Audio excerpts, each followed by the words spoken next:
In today's video, I'm going to teach you how to make video with old film effect in CapCut PC. If you've ever wanted your modern footage to feel like it was shot on a real camera, complete with dust, scratches, and those nostalgic light leaks, you're in the right place. We'll keep it simple and clear so you can get a vintage look that feels cinematic, not gimmicky. Start by heading to the top left area of the interface and clicking on the Effects tab. This opens the Visual Effects workspace. On the left, you'll see a list of categories running down the sidebar. Scroll until you find Retro or Film. These collections are where CapCut keeps its vintage-style presets. Click to open the library, and you'll see thumbnails previewing the overall vibe of each effect, so you can quickly compare options. Take a moment to browse. Look for overlays like Old Video or Super 8 if you want realistic hairline scratches, frame jitter, and that slightly unstable film gate feel. When you find one you like, click the blue plus icon on the thumbnail. CapCut will automatically add the effect as a new layer right above your footage in the timeline, so you can immediately see how it blends with your video in the preview.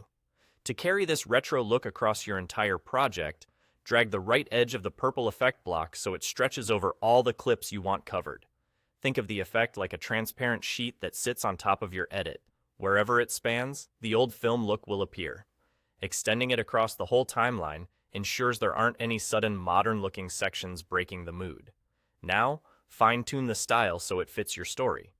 Look to the top right Properties panel under Special Effects. Here, you'll find sliders for intensity and related controls.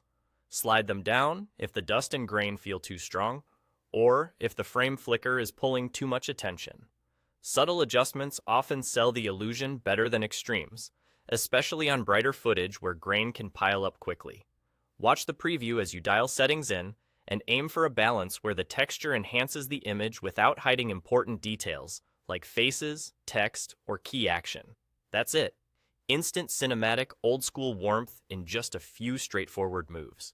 You've opened the Effects tab, chosen a retro or film preset, applied it to your timeline, stretched it to cover your entire video, and tailored the intensity until it looked just right. You're all set, done.